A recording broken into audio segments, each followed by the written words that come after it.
าลามาสูตรบทธรรมพระพุทธศาสตร์พระองค์วางว่าบทจดไม่ให้ไขว้เขวแล้วคิดตามเหตุผลบนเป็นอาจที่โยเย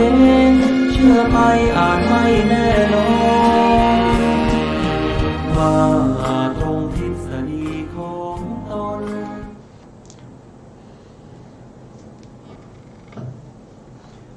พุทธังสรณังคัจฉามิธัมมังสรณังคัจฉามิสังฆังสรณังคัจฉามิ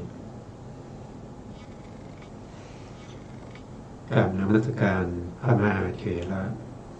พระสังฆาธิการพระเถรานุเถระสวัสดีท่านผู้ฟังและผู้ชมทุกท่านที่ติดตามในรายการศึกษาพระสัทธรรมเพื่อการพ้นทุกข์ครั้งนี้เป็นครั้งที่26ในเรื่องของสามัญญผลสูตรซึ่งนำมาจากทีฆนิกาย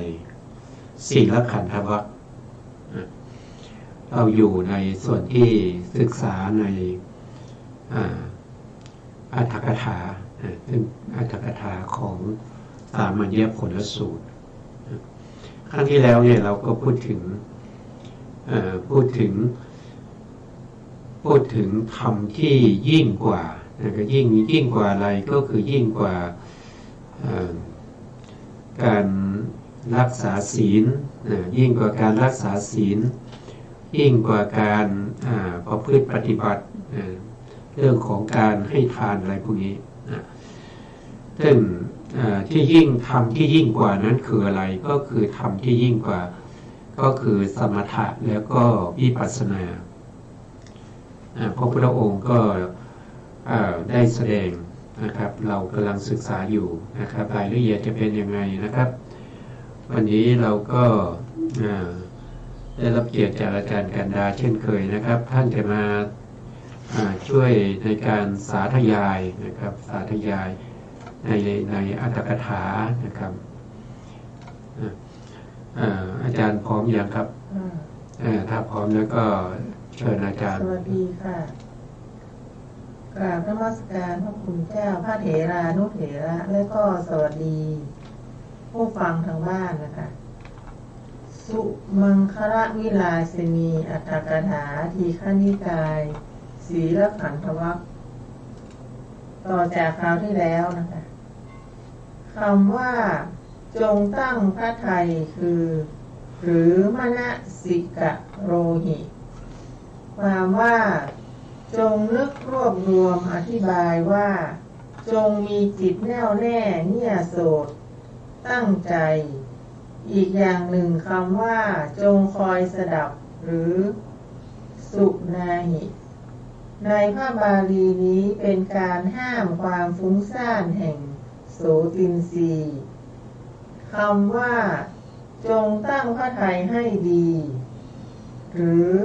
สาธุกังมนสิกะโรหิเป็นการห้ามความฟุ้งซ่านแห่งมนินทรีย์โดยประกอบให้มั่นในมนสิการและในสองคำนี้คำต้นห้ามถือพยัญชนะคลาดเคลื่อนคำหลังห้ามถืออัดคลาดเคลื่อนและด้วยคำต้นชักชวนให้ฟังธรรมด้วยคำหลังชักชวนให้จำและไตร่ตรองธรรมที่ฟังแล้วเป็นต้นและด้วยคำต้นแสดงว่าธรรมนี้พร้อมพยัญชนะเพราะฉะนั้นจึงควรฟังด้วยคำหลังแสดงว่าธรรมนี้พร้อมอัดเพราะฉะนั้นจึงควรใส่ใจไว้ให้ดีอีกอย่างหนึ่งคำว่าสาธุกังพึงประกอบเข้ากับสองบทเป็นว่าสาธุกังสุนาหิและสาธุกังมนสิกะโรหิเพราะธรรมนี้ลึกโดยธรรมและลึกโดยเทศนาฉะนั้นจึงต้องฟังให้ดีและเพราะธรรมนี้ลึกโดยอัด ดและลึกโดยปฏิเวทฉะนั้นจึงต้องใส่ใจให้ดีพึงประกอบเนื้อความอย่างนี้แลคำว่าจักแสดงหรือภาสิสามิความว่าตถาคตจักกล่าวสามัญญผลเทศนาที่ได้ปฏิญญาไว้อย่างนี้ว่าอาจอยู่มหาบพิตรโดยพิสดารคำว่าเทสิสามิเป็นการแสดงโดยย่อคำว่าภาสิสามิเป็นการแสดงโดยพิสดารเพราะฉะนั้นพระวังคีสะเถระจึงกล่าวว่าพระสารีบุตรแสดงธรรมแก่ภิกษุทั้งหลายแสดงโดยย่อก็ได้กล่าวโดยพิสดารก็ได้เสียงของท่านกังวานไพเราะเหมือนเสียงนกสาลิกาปฏิภาณก็ไวเมื่อพระผู้มีพระภาคเจ้าตรัสอย่างนี้แล้วพระเจ้าแผ่นดินมคธพระนามว่าอาชาติศัตรูเวเทหิบุตรทูลสนองพระพุทธพจน์แล้วอธิบายว่ารับเฉพาะแล้วครั้งนั้นพระผู้มีพระภาคเจ้าได้ตรัสพระพุทธพจน์นี้แก่พระเจ้าอาชาติศัตรูอธิบายว่าได้ตรัสพระสูตรทั้งสิ้นมีคำว่ามหาบพิตรตถาคตอุบัติในโลกนี้เป็นต้นที่ควรจะตรัสในบัดนี้คำว่าอิฐในพระบาลีนั้นเป็นนิบาตใช้ในความหมายอ้างถึงสถานที่อิฐศัพท์นี้นั้นบางแห่งท่านกล่าวหมายถึงโลกอย่างที่กล่าวว่าพระตถาคตอุบัติขึ้นในโลกนี้บางแห่งหมายถึงศาสนาอย่างที่ตรัสว่าภิกษุทั้งหลายสมณะที่หนึ่งมีในศาสนานี้เท่านั้นสมณะที่สองก็มีในศาสนานี้บางแห่งหมายถึงโอกาสอย่างที่กล่าวว่าเมื่อเราเป็นเทวดาดำรงอยู่ในโอกาสนี้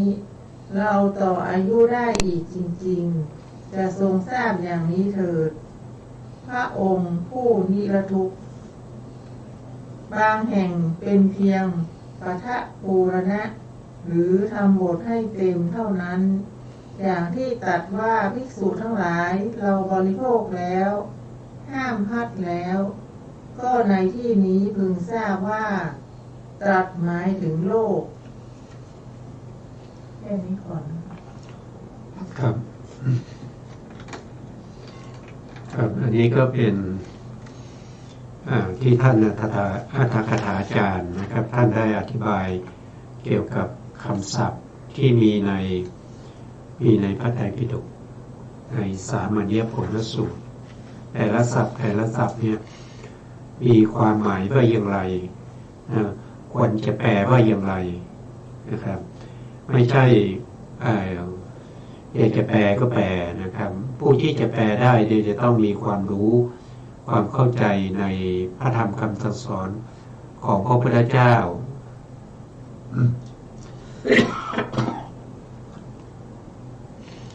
ต้องมีความรู้ความเข้าใจในพระธรรมคำสั่งสอนของพระพุทธเจ้า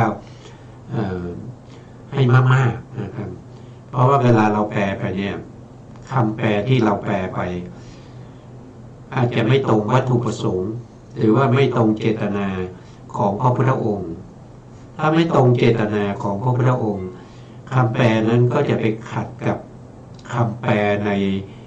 พระสูตรอื่นๆเพราะฉะนั้นการแปลเนี่ยจะต้องรู้พระสูตรอื่นด้วยไม่ใช่จะรู้เฉพาะคำศัพท์เท่านั้นเพราะว่าคำศัพท์แต่ละคำเนี่ยบาลีเนี่ยมีความหมายมากมายนะครับแปลอย่างนี้ก็ได้แปลอย่างนี้ก็ได้ถ้าเราแปลไม่ถูกเนี่ยมันจะไปขัดกับสูตรอื่นๆเพราะฉะนั้นก็ต้องแปลไปในเจตนารมณ์ของพระสัมมาสัมพุทธเจ้าที่ทรงแสดงพระสูตรนี้อันนี้ก็เนื่องจากตามที่ได้เคยพูดนะครับก็เนื่องจากว่าพระเจ้าชาติศัตรูเนี่ยท่านก็ถาม สามัญญผลที่สูงขึ้นไปละเอียดขึ้นไปปาณีตขึ้นไปในพระพุทธศาสนานี้พระพุทธองค์สามารถที่จะบัญญัติได้ไหมพระพุทธองค์ก็ทูลว่าอาจบัญญัติได้นะครับการบัญญัตินี้คำสั่งสอนที่ละเอียดปาณีตนะครับที่จะมีขึ้นไปนี้ผู้ที่จะฟังจะต้องตั้งใจให้ดีใส่ใจให้ดี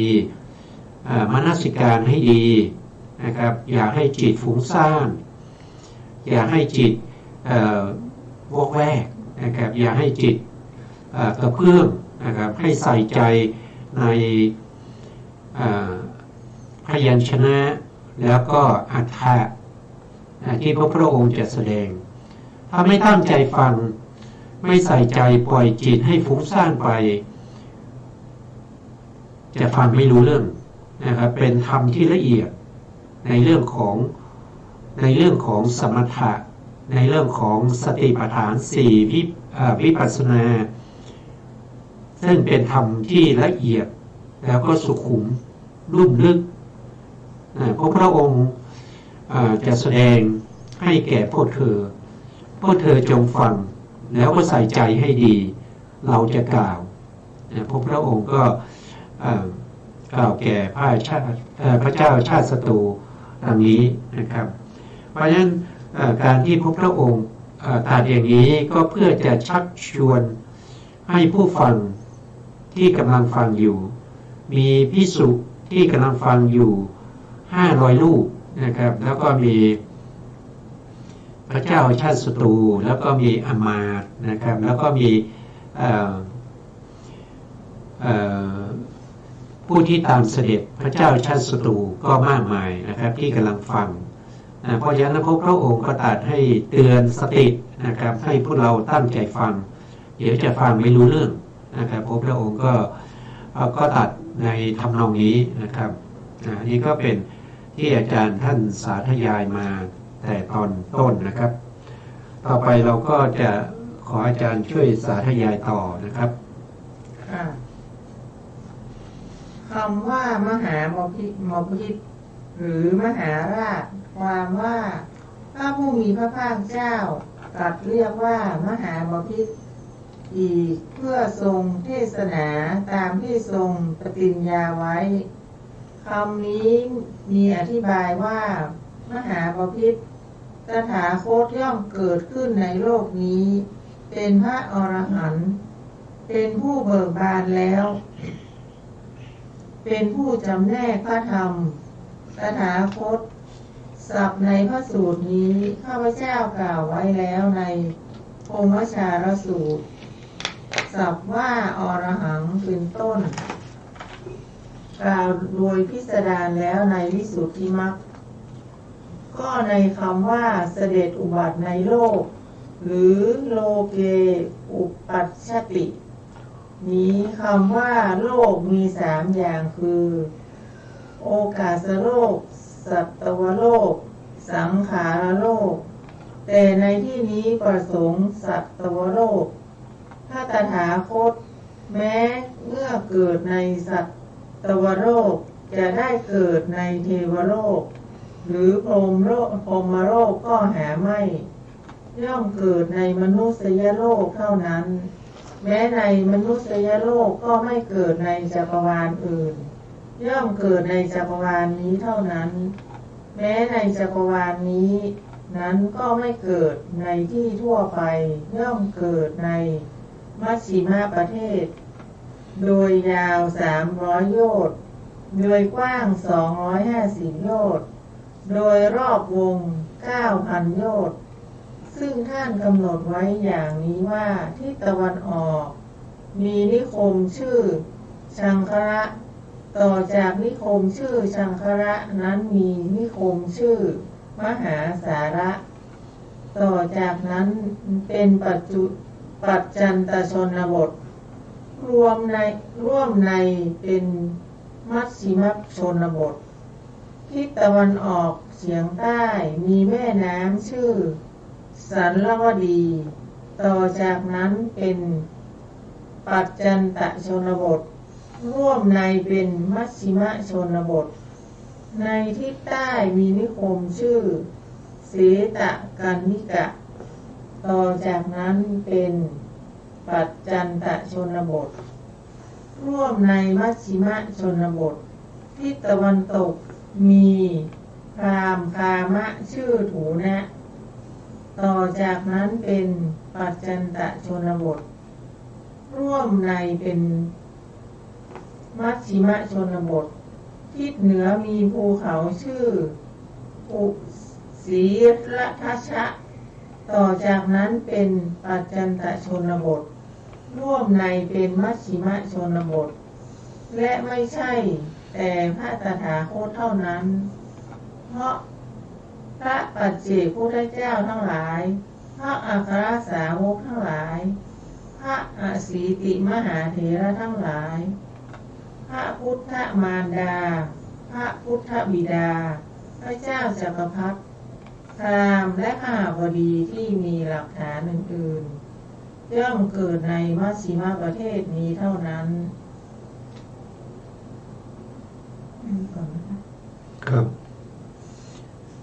อาจารย์พูดดังๆหน่อย ก็เราก็มาดูรายละเอียดนะครับดูรายละเอียดท่านก็บอกว่านะครับท่านพูดถึงอันนี้ท่านก็พูดถึงพระพุทธเจ้านะครับพูดถึงพระพุทธเจ้าท่านได้แสดงไว้นะครับว่าพระพุทธเจ้าทั้งหลายเนี่ยที่จะอุบัติขึ้นในโลกนี้นะครับท่านก็จะอุบัติเฉพาะในความเป็นมนุษย์เท่านั้น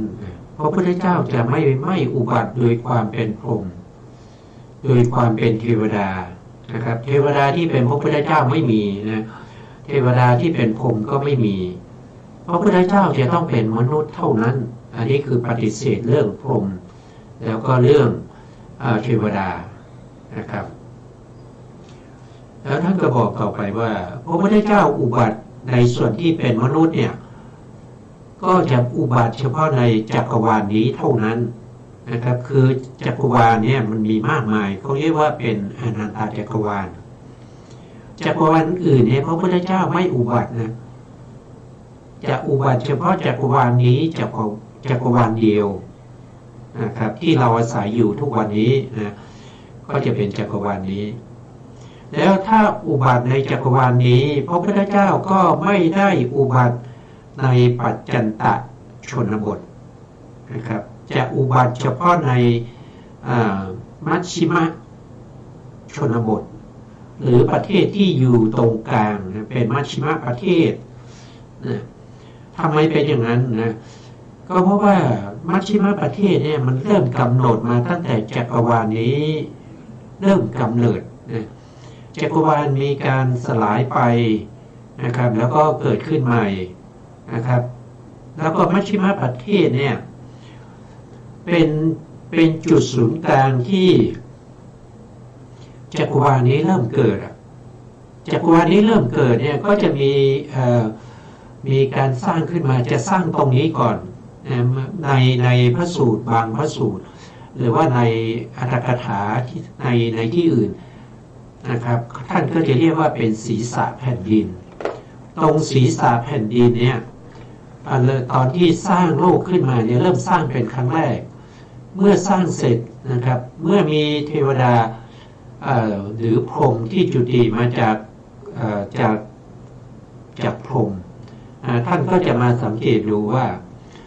เมื่อโลกสร้างขึ้นใหม่ๆเนี่ยตรงศีรษะแผ่นดินเนี่ยจะมีดอกบัวนะครับจะมีดอกบัวผุดขึ้นท่านก็จะมาเฝ้าดูนะครับถ้ายุคสมัยไหนเนี่ย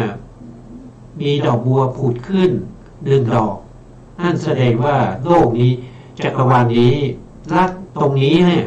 จะมีพระพุทธเจ้าอุบัติ1 พระองค์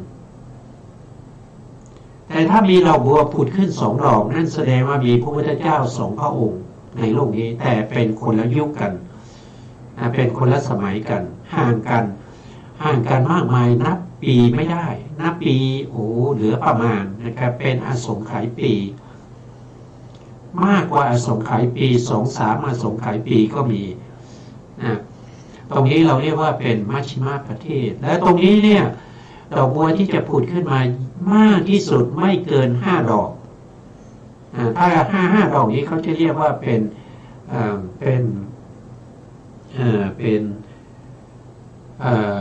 เขาเรียกว่าเป็นเขาเรียกว่าภัททกัปเขาเรียกว่าภัททกัปภัททกัปก็คือหมายถึงมีโลกใบนี้มีพระพุทธเจ้า5 พระองค์จะมีมากกว่านี้ไม่ได้มันเป็นไปไม่ได้ที่จะมีพระพุทธเจ้ามากกว่านี้แต่เป็นไปได้ที่จะมีน้อยกว่านี้เราเป็นไปได้ที่จะไม่มีเลยเพราะฉะนั้นโลกใบหนึ่งเนี่ยจะมีถ้าสมมติว่ามีพระพุทธเจ้าเราเรียกว่าเป็นเขาเรียกว่าเป็นสุญญ์เป็นสุญญกัปเป็นสุญญกัปสุญญกัปก็คือไม่เป็นอสุญญกัปนะโทษที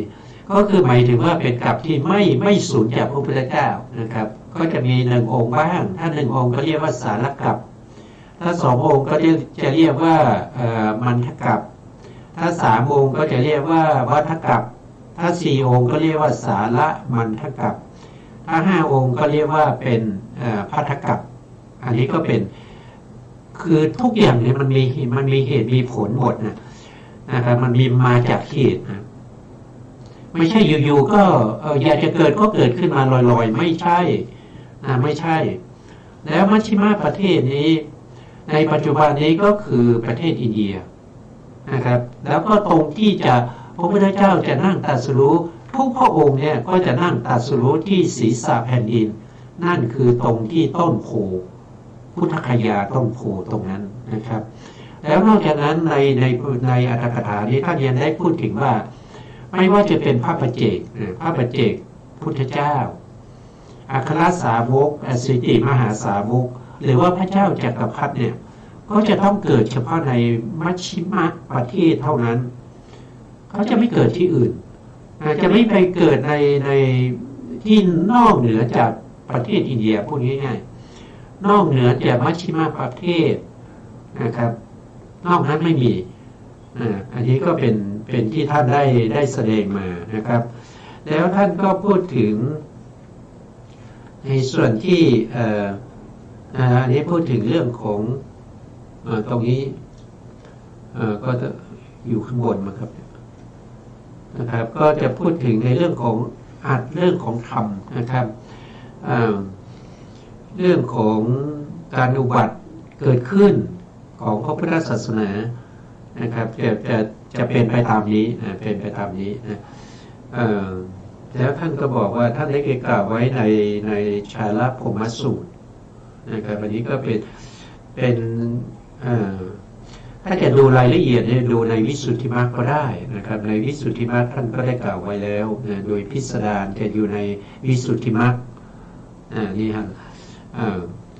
ส่วนรายละเอียดจะเป็นยังไงต่อไปนะครับก็เรียนเชิญอาจารย์กันดาสาธยายต่อครับในคำว่าตถาคตเสด็จอุบัติในโลกหรือตถาคโตโลเกอุปัชชตินั้นพระตถาคตชื่อว่าอุบัติตั้งแต่เสวยข้าวมัทุปายาตที่นางสุชาดาถวายจนถึงอรหัตตมรรคเมื่อบรรลุอรหัตตผลชื่อว่าอุบัติแล้วหรือว่าตั้งแต่มหาพิเนศกรมจนถึงอรหัตตมรรค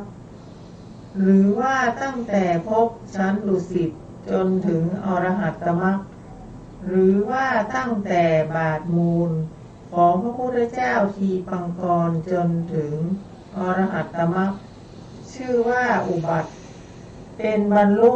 อรหัตผลชื่อว่าอุบัติแล้วคำว่าอุบัติหรืออุปัชชติในพระบาลีนี้ท่านกล่าวหมายเอาภาวะที่อุบัติก่อนใครทั้งหมดก็ในที่นี้มีเนื้อความดังนี้ว่าพระตถาคตอุบัติแล้วในโลกคำว่าตถาคตพระองค์นั้นทรงทำโลกนี้ หรือโสอิมังโลกังความว่าพระผู้มีพระภาคเจ้านั้นทรงทำโลกนี้ให้แจ้งบัดนี้จะแสดงคำที่ควรกล่าวคำว่าพร้อมทั้งเทวโลกหรือสเทวกังความว่ากับเทวดาทั้งหลายชื่อสเทวกะกับมารชื่อสมารกะเช่นเดียวกันกับพรหมชื่อสพรหมกะกับสมณพราหมณ์ทั้งหลายชื่อสัตสมณพราหมณีชื่อหมู่สัตว์เพราะเกิดมาซึ่งหมู่สัตว์นั้นกับเทวดาและมนุษย์ทั้งหลายชื่อสเทวมนุษย์ในคำเหล่านั้นด้วยคำว่าสเทวกะ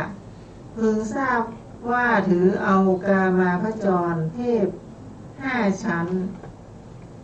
ด้วยคำว่าสมารกะพึงทราบว่าถือเอากามาพจรเทพที่6ด้วยคำว่าสัพพมกะถือเอาพรหมมีชั้นพรหมัคยากายนิกาเป็นต้นด้วยคำว่าสัตสมณพราหมณีถือเอาสมณพราหมณ์ที่เป็นข้าศึกและปัจจามิตรต่อพระศาสนาและถือเอาสมณพราหมณ์ที่ระงับบาปลอยบาปได้แล้วด้วยคำว่าประชาถือเอาสัตว์โลกด้วยคำว่าสเทวมนุษย์ถือเอาสมมุติเทพและมนุษย์ที่เหลือในที่นี้พึงทราบว่าท่านถือเอาสัตตวโลกกับโอกาสโลกด้วย3 บทเฉพาะสัตตวโลกท่านถือเอาด้วยคำว่าประชาด้วย2 บทด้วยประการฉะนี้อีกในหนึ่งด้วยคำศัพท์ว่าสเทวกะท่านถือเอาอรูปวจรเทวโลกด้วยศัพท์ว่าสมารกะท่านถือเอาชกามาวจรเทวโลกด้วยศัพท์ว่าสัพพมกะท่านถือเอาพรหมเทวโลกด้วยศัพท์ว่าสัตสมณพราหมณีเป็นต้นท่านถือเอามนุษยโลกกับสมมุติเทพทั้งหลายในฐานะเป็นบริษัท4หรือถือเอาสัตวโลกทั้งหมดที่เหลืออีกอย่างหนึ่งในคำเหล่านี้ด้วยคำว่าสเทวกะท่านกล่าวถึงความที่พระผู้มีพระภาคเจ้าทรงทำโลกทั้งปวงให้แจ้งโดยกำหนดอย่างสูงลำดับนั้นชนเหล่าใดมีความคิดว่าสวัสดีเป็นมารที่อานุภาพมากเป็นใหญ่ในสวรรค์ชั้นกามาพจรสวัสดีมารแม้นั้นพระผู้มีพระภาคเจ้าทรงทำให้แจ้งด้วยหรือเมื่อจะกำจัดความสงสัยของชนเหล่านั้นพระองค์จึงตรัสว่าพร้อมทั้งมารโลกหรือสมารกังดังนี้ก็ชนเหล่าใดมีความคิดว่าพรหมผู้มีอานุภาพใหญ่แผ่แสงสว่างไปให้พ้นจักรวาลด้วยองคุลีเดียวด้วย2 องคุลีแผ่แสงสว่างไปใน10,000 จักรวาลด้วย10 องคุลีและเสวยสุขในฌานสมาบัติชั้นเยี่ยมพรหมแม้นั้นพระผู้มีพระภาคทรงทำให้แจ้งด้วยหรือแม้จะกำจัดความสงสัยของชนเหล่านั้นจึงตรัสว่าพร้อมทั้งพรหมโลกลำดับนั้นชนเหล่าใดคิดว่าสมณพราหมณ์เป็นอันมากที่เป็นข้าศึกต่อพระศาสนาสมณพราหมณ์แม้เหล่านั้นพระผู้มีพระภาคเจ้าทรงทำให้แจ้งด้วยหรือเมื่อจะกำจัดความสงสัยของชนเหล่านั้นจึงตรัสว่า หมู่สัตว์พร้อมทั้งสมณพราหมณ์หรือสัตว์สมณพราหมณ์มณนินประชังดังนี้พระผู้มีพระภาคเจ้าครั้นทรงประกาศความที่พระองค์ทรงทำฐานะชั้นสูงทั้งหลายให้แจ้งแล้วลำดับนั้นเมื่อจะทรงประกาศความที่พระองค์ทรงทำสัตว์โลกที่เหลือจนชั้นสมมุติเทพและมนุษย์ที่เหลือทั้งหลายด้วยกำหนดอย่างสูงจึงตรัสว่าพร้อมทั้งเทวดาและมนุษย์ดังนี้เป็นลำดับการขยายความในที่นี้แค่นี้ก่อนค่ะครับผมครับตรงนี้ก็พูดถึงรายละเอียดของพระพุทธเจ้านะครับที่เรามักจะได้ยินอยู่บ่อยๆนะครับว่าพระพุทธองค์เนี่ยเป็นบุคคลที่เทศนาสั่งสอนมนุษย์และเทวดาทั้งหลายให้รู้ตามนะให้รู้ตามเทวดาก็รวมถึงพรหมด้วยนะครับพวกพรหมก็เป็นเทวดาชั้นสูงนะครับแต่ในที่นี้ตอนต้นนี้ท่านก็พูดถึงเทวดาชั้นกามาวจรเทวดาชั้นกามาวจรเนี่ยท่านบอกว่ามีอยู่5นะครับมีอยู่5ชั้นนั้นก็คือได้แก่1ก็คือเป็นเทวดาที่อยู่ใกล้กับมนุษย์เรานะครับมนุษย์เราเทวดาบางพวกก็จะอยู่บริเวณต้นไม้นะครับอาจจะอยู่บนต้นไม้เทวดาบางอย่างก็จะอยู่ตามซุ้มประตูนะครับอยู่ดูแลพระเจดีย์อยู่ในพระวิหารอะไรพวกนี้เขาเรียกว่าภูมิธาตุเทวดาภูมิธาตุเทวดาก็จัดอยู่ในเทวดาชั้นจตุมหาราชิกาจตุมหาราชิกาก็คือมีเทวดาผู้ใหญ่ที่เป็นผู้ปกครองอยู่สี่องค์นะครับก็มีอยู่4 องค์เป็นเทวดาชั้นที่1ที่ติดกับมนุษย์เรานะครับอยู่ติดกับมนุษย์เราอยู่เทวดาเท้าทั้ง4เนี่ยนะครับหรือเรียกว่าจตุโลกบาลนะครับทั้ง4เนี่ยก็จะอยู่ตรงเชิงภูเขาสิเนรุนะครับปกครองอยู่เทวดาอยู่องค์ละด้านนะครับก็จะมี4นะครับจากนั้นขึ้นไปก็จะเป็นเทวดาที่อยู่ยอดเขาสิเนรุนั้นเราจะเรียกว่าเป็นดาวดึงส์เทวดาชั้นดาวดึงส์หรือตาวตินสาก็มีเท้าสกะนะครับเป็นจอมเทพของเทวดาในชั้นนั้นก็จะดูแลในชั้นนั้นต่อไปก็จะเป็นชั้นที่3ก็คือเขาเรียกว่าเป็นยามานะครับอันนี้ก็จะเป็นชั้นที่สูงขึ้นไปจากตาวตินสาแล้วก็ไปอีกชั้นหนึ่งชั้นที่4ชั้นที่4ก็จะเรียกว่าเป็นดุสิตชั้นดุสิตเนี่ยเป็นชั้นที่มีบุคคลที่เขามีบารมีนะครับผู้ที่สร้างบารมีมามากมายนะเขาจะมาพักอยู่ชั้นนี้เช่นบุคคลที่จะได้เป็นพระพุทธเจ้าในอนาคตบุคคลที่จะได้เป็นพุทธมารดาบุคคลที่จะได้เป็นพุทธบิดาหรือว่าบุคคลที่จะได้เป็นพระสาวกชั้นผู้ใหญ่อะไรพวกนี้ส่วนมากท่านจะพักอยู่ในชั้นนี้ชั้นดุสิตชั้นที่4นะครับแล้วก็ชั้นที่5ที่เป็นกามาวจรก็คือได้แก่ชั้นนีมานรดีนะครับหรือเรียกว่านินมานรตีภูมินะครับเป็นชั้นที่4ส่วนชั้นที่6ชั้นที่5เท่าที่ชั้นที่6เนี่ยก็จะเป็นปาลมินมิตตวัสวะปาลมินมิตตวัสวัตตีภูมินะครับก็เป็นชั้นที่6ชั้นนี้ก็จะมีพญามารอยู่พญามารที่มารบกวนพระพุทธเจ้าโคตมะ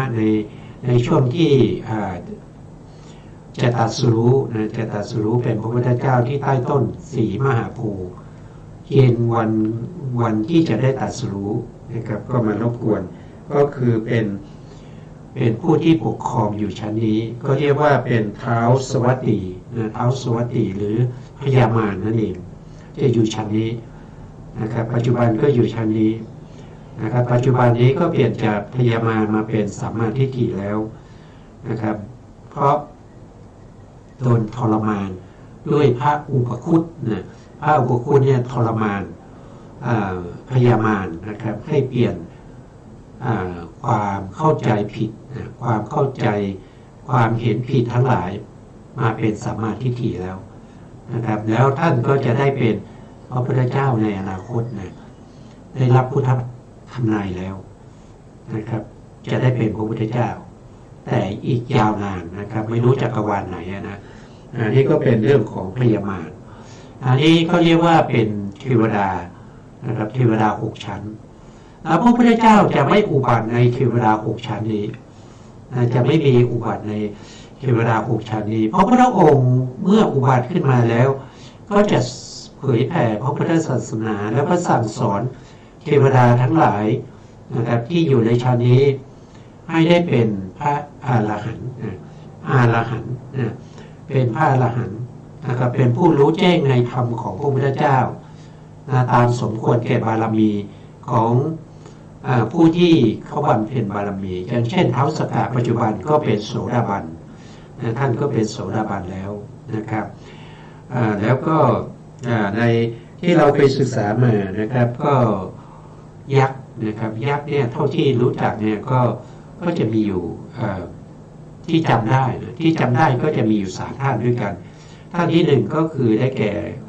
สาตาคีรยักษ์นะอันนี้ก็เป็นโสดาบันแล้วแล้วอีกตนหนึ่งนะครับก็คือได้แก่เหมะวัตยักษ์นะครับแล้วองค์ที่3นะตนที่3ก็คือได้แก่พระเจ้าพิมพิสารที่ได้ไปที่ท่านเป็นโสดาบันแล้วท่านก็ตายไปก็ไปเกิดเป็นยักษ์อยู่ในชั้นนี้นะครับก็อยู่ในชั้นนี้เหมือนกันนะครับมีหลายท่านนะครับแต่ว่าจำไม่ได้จำได้แค่นี้นะแล้วก็นอกจากพระพุทธองค์จะเป็นครูเป็นอาจารย์สอนเทวดาเหล่านี้ให้ได้ดวงตาเห็นธรรมให้ได้ตรัสรู้เป็นพระอรหันต์แล้วพระองค์ยังสอนพวกพรหมอีกนะครับพวกพรหมก็มีตั้งแต่ปฐมฌานภูมินะครับก็จะมี3 ระดับนะก็มีปริสัชชานะครับอันนี้ก็อยู่ในปฐมฌานภูมิแล้วก็มีปุโรหิตานะแล้วก็มีมหาพรหมอยู่ในชั้นที่1นะครับเรียกว่าปฐมฌานชั้นที่2ก็เป็นปริตาภานะครับอันนี้ก็เป็นชั้นที่2แต่อยู่ในระดับที่1สมาธิระดับที่1นะครับแล้วก็มีอัปปมานะสุภาอัปปมานะภานะครับอัปปมานะภาชั้นที่ระดับที่2ในชั้นที่2นะแล้วก็มีอภัสราภัสราก็อยู่ชั้นนี้เหมือนกันนะแล้วชั้นที่3นะครับก็เป็นปารัตตสุภาอัปปมานะสุภาสุภากินหะนะสุภากินหานะครับอันนี้ก็เป็นชั้นที่3นะครับพวกนี้นะครับก็มีเทวดาที่เป็นพระอริยบุคคลนะครับท่านฟังธรรมมาจากไหนท่านทำไมได้ดวงตาเห็นธรรมท่านก็ฟังธรรมมาจากพระพุทธเจ้านะครับก็เป็นสาวกของพระพุทธเจ้าแล้วต่อไปก็จะเป็นชั้นที่4ก็จะมีอยู่ถึงมีอยู่ทั้งหมด7 ชั้นด้วยกัน7 ระดับด้วยกัน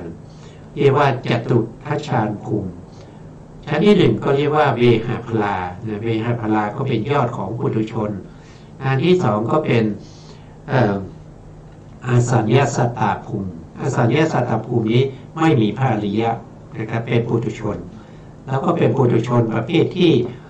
มีแต่รูปนะไม่มีนามนะครับไปเกิดเป็นบุคคลที่เป็นที่ไปเกิดเป็นเวลาไปเกิด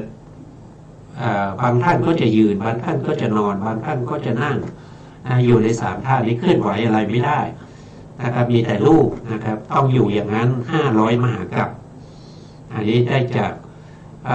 กำลังของสมาธินะครับเพราะท่านมีความเบื่อหน่ายในเรื่องของนามธรรมนะครับเจริญสัญญาวิราคะนะครับพวกนี้ไม่มีภาริยะนะครับแต่ที่เห็นชัดที่สุดนั่นก็คือสุทธาวาสภูมิ5นะครับอันนี้มีภาริยะซึ่งเป็นสาวกของพระพุทธเจ้าอยู่มากมายนะครับตั้งแต่อวิหา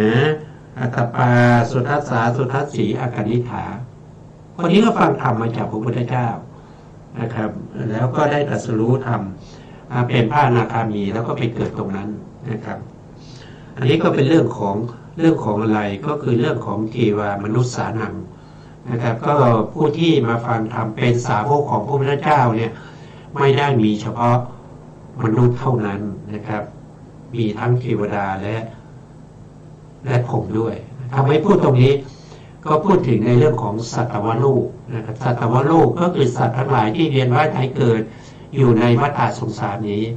นอกจากนั้นก็ยังมีนะครับยังมีอะไรก็มีสัตว์ประเภทที่อยู่ในอบายนะครับมีสัตว์นรกมีเปรตมีอสุรกายมีเดรัจฉานพวกนี้เป็นสัตวโลกรายละเอียดต่างๆพวกนี้มีมากมายนะครับการเกิดด้วยอะไรจิตอันประเภทไหนไปเกิดแล้วมีการสวยความทุกข์ยังไงมีความสุขยังไงมีมากมายแต่ในที่นี้เราคงจะพูดไปไม่ได้แล้วก็คงจะไม่มีเวลาในการที่จะพูดนะครับเราเอาเฉพาะเนื้อหาที่เกี่ยวข้องกับเรื่องของพระพุทธองค์เป็นศาสดาของเทวดาและมนุษย์ทั้งหลายนะต่อไปนะครับก็เรียนเชิญอาจารย์กันดาสาธยายต่อนะครับก็พระโบราณอาจารย์ทั้งหลายกล่าวว่าคำว่าพร้อมทั้งเทวโลกหรือสเทวกังได้แก่โลกที่เหลือรวมทั้งเทวดาทั้งหลายคำว่าพร้อมทั้งมารโลกหรือสมารกังได้แก่โลกที่เหลือรวมทั้งมาร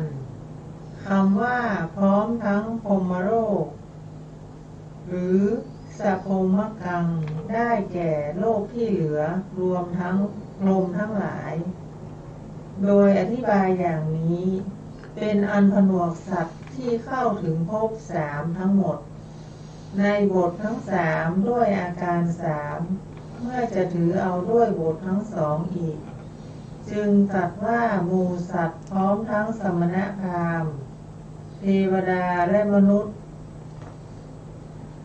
โดยอธิบายอย่างนี้เป็นอันถือเอาสัตวโลกที่เป็นไตรธาตุนั่นเองโดยอาการนั้นๆด้วยบททั้ง5ในข้อว่าทรงทำให้แจ้งด้วยปัญญาอันยิ่งเองแล้วสอนให้รู้ตามสยังอภิญญาสัจฉิกัตตวาปเวเทตินี้วินิจฉัยว่าคำว่าเองหรือสยังได้แก่ด้วยตนเองคือไม่มีผู้อื่นแนะน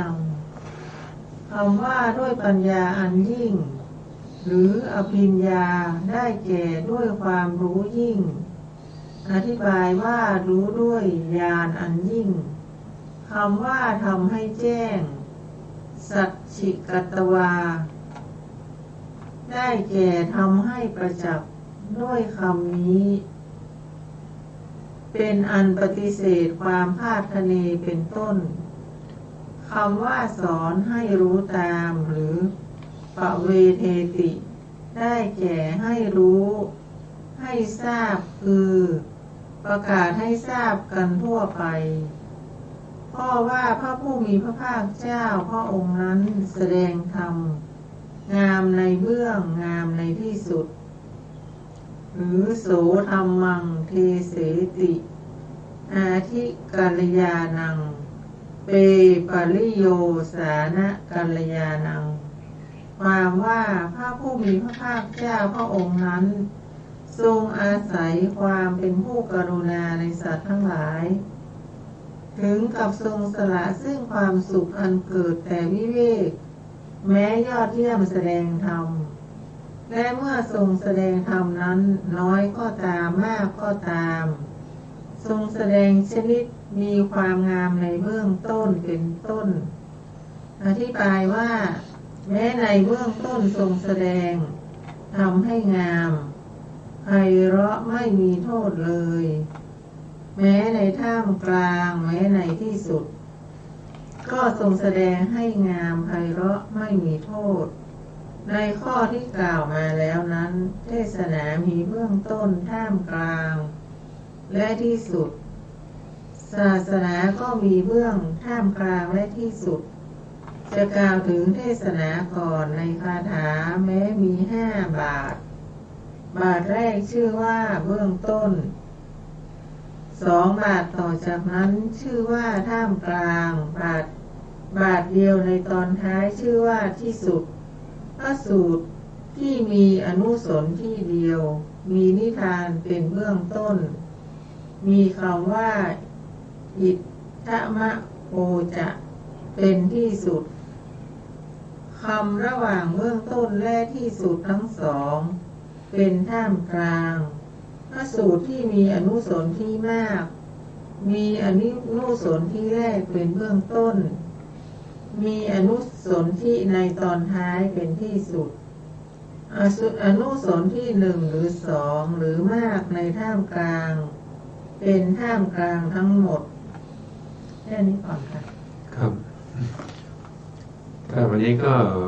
ท่านก็ยังอธิบายในเรื่องของการแสดงพระธรรมของพระธรรมาธรรมพุทธเจ้าอยู่นะครับท่านก็พูดถึงในเรื่องของการแสดงธรรมนะครับการแสดงธรรมของพระพุทธองค์เนี่ย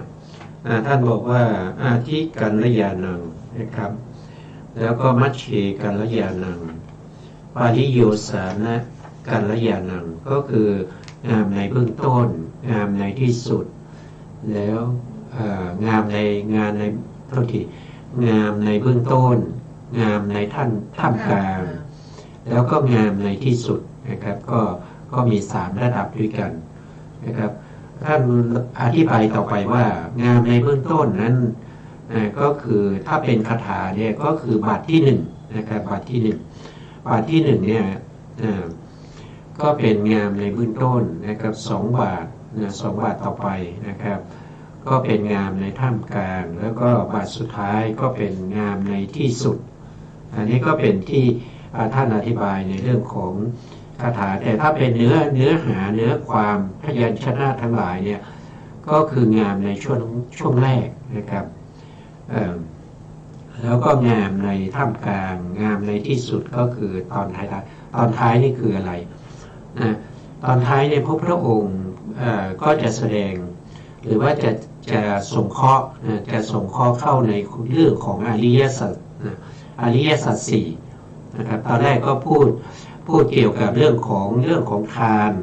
นะครับเรื่องของศีลนะครับทานกับศีลนะครับก็งามในเบื้องต้นงามในเบื้องต้นอันนี้สงเคราะห์นะครับพระธรรมทั้งหมดเนี่ยก็จะสงเคราะห์เข้าในเรื่องของทานเรื่องของศีลเรื่องของสมาธิแล้วก็เรื่องของอริยสัจ 4นะครับก็จะสงเคราะห์เข้าในลักษณะอย่างนี้ทั้งหมดเพราะฉะนั้นงามในเบื้องต้นก็คือเรื่องของการแสดงเรื่องของทานเรื่องของศีลเนี่ยงามในเบื้องต้นนะถ้างามในท่ามกลางก็แสดงเรื่องของสมาธิแล้วก็สมาธิสมถะหรือวิปัสสนาในส่วนที่เป็นโลกิยะถ้างามในที่สุดนั้นก็คือแสดงในเรื่องของมรรคผลและก็นิพพานก็ทำให้สัตว์ทั้งหลายนะครับที่ได้ฟังธรรมเหล่านั้นได้ดวงตาเห็นธรรมนะครับได้ตรัสรู้ตามพระพุทธองค์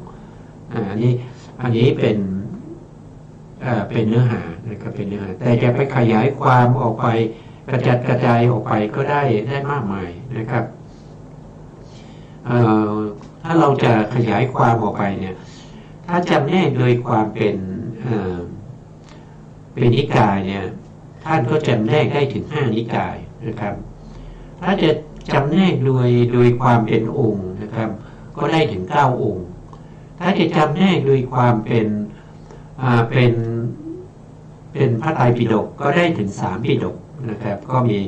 พระวินัยปิฎกพระสุตตันตปิฎกแล้วก็พระอภิธรรมปิฎกแต่ถ้าจะจำแนกเป็น2ก็ได้เหมือนกันนะครับก็ได้แก่พระวินัยกับพระธรรมนะบางท่านอาจจะว่ามากไปก็ขอ1เท่านั้นได้ไหมมีไหมมีครับ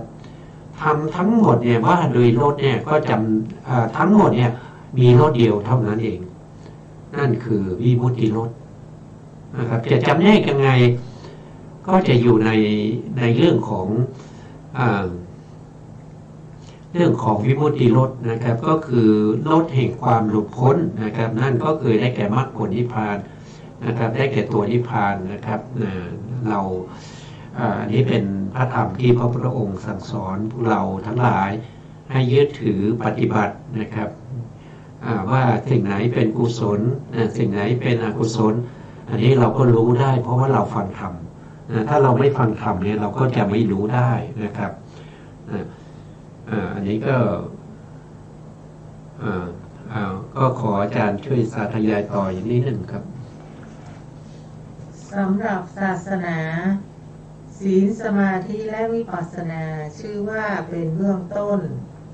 สมจริงดังที่ตรัสไว้ว่าก็อะไรเกิดเป็นเบื้องต้นแห่งกุศลธรรมทั้งหลายศีลที่บริสุทธิ์ดีและทิฏฐิที่ตรงเป็นเบื้องต้นก็อริยมรรคที่ตรัสไว้อย่างนี้ว่าภิกษุทั้งหลาย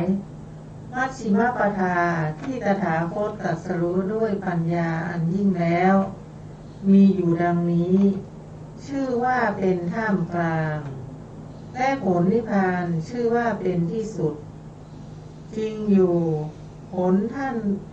านกล่าวว่าเป็นที่สุดในประโยคนี้ว่าแน่พราหมณ์เพราะเหตุนั้นนั่นแหละท่านจงประพฤติพรหมจรรย์นั่นเป็นสาระนั่นเป็นที่สุดดังนี้นิพพานที่กล่าวว่าเป็นที่สุดในประโยคนี้ว่าท่านวิสาขะบุคคลอยู่จบพรหมจรรย์ที่ยังลงสู่นิพพานมีนิพพานเป็นที่ไปในเบื้องหน้ามีนิพพานเป็นที่สุดในที่นี้ทรงประสงค์เบื้องต้นท่ามกลางที่สุดแห่งเทศนาจริงอยู่พระผู้มีพระภาคเจ้าเมื่อทรงแสดงธรรมทรงแสดงศีลในเบื้องต้นทรงแสดงมรรคในท่ามกลางทรงแสดงนิพพานในที่สุดฉะนั้นพระผู้มีพระภาคเจ้าจึงตรัสว่าตถาคตนั้นแสดงธรรมงามในเบื้องต้นงามในท่ามกลางงามในที่สุดดังนี้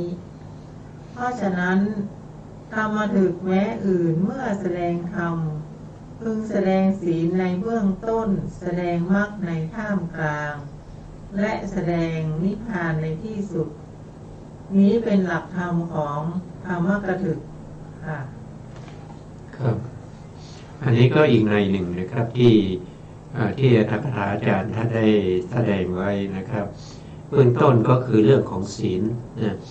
ท่ามกลางก็คือปฏิบัติปฏิปทานะครับข้อปฏิบัติทั้งหลายเบื้องปลายก็คือได้แก่นิพพานนะครับหรือท่านอาจจะแสดงเป็นเบื้องต้นได้แก่ศีลท่ามกลางนี่ก็คือได้แก่มรรคแล้วก็ที่สุดก็คือพระนิพพานนะครับอันนี้เป็นท่านบอกว่านะครับเป็นหลักของธรรมกถึกธรรมกถึกคืออะไรธรรมกถึกก็คือผู้ที่จะแสดงธรรมต้องแสดงอย่างนี้นะครับไม่ใช่แสดงโดยนายอื่นนะครับผู้ที่จะแสดงเนี่ยต้องแสดงโดยมีโครงสร้างของการแสดงเนี่ยต้องเป็นไปอย่างนี้หนึ่งก็คือต้องพูดถึงในเรื่องของศีลนะครับสองก็คือพูดถึงเรื่องของมรรคสามก็คือพูดถึงเรื่องของนิพพานอันนี้ก็คือให้แก่ภิกษุภิกษุทั้งหลายที่ท่านฟังนะแต่ถ้าเป็นฆราวาสนะถ้าเป็นฆราวาสก็เริ่มตั้งแต่เรื่องของทานนะ เรื่องของทานเรื่องของศีลเรื่องของสมถะวิปัสสนานะครับแล้วก็เรื่องของข้อปฏิบัติความประพฤติทั้งหลายนะครับเรื่องของมรรคแล้วก็เรื่องของผลนะครับวันนี้ก็เป็นรายละเอียดนะเป็นรายละเอียดที่ธรรมกถึงเนี่ยต้องมีนะครับถ้าไม่ได้แสดงตามนี้เนี่ยก็ไม่เป็นไปตามที่พระพุทธองค์ได้แสดงนะครับที่พระพุทธองค์ได้กำหนดให้ผู้ที่เป็นพุทธบุตรผู้ที่เป็นพุทธบุตรเนี่ยต้องแสดงธรรมในลักษณะอย่างนี้นะครับวันนี้เวลาเราก็จะหมดแล้วนะครับนะก็อาจารย์มีอะไรจะพูดไหมครับมีอะไรไม่มีค่ะไม่มีนะครับไม่มีเราก็จะลาท่านผู้ฟังแล้วนะครับนะสุดท้ายนี้ขอกราบขอบคุณพระครูสมุทรวิสุวัฒน์วรกิจโจผู้อำนวยการสถานีวิทยุเพื่อการศึกษาพระพุทธศาสนาและวัฒนธรรม FM 104.5 เมกะเฮิรตซ์วัดฝายหินจังหวัดเชียงใหม่ได้ขอกราบขอบคุณพระครูปริยัติยานุศาสตร์ขอบคุณท่านผู้การธนัทเดชะ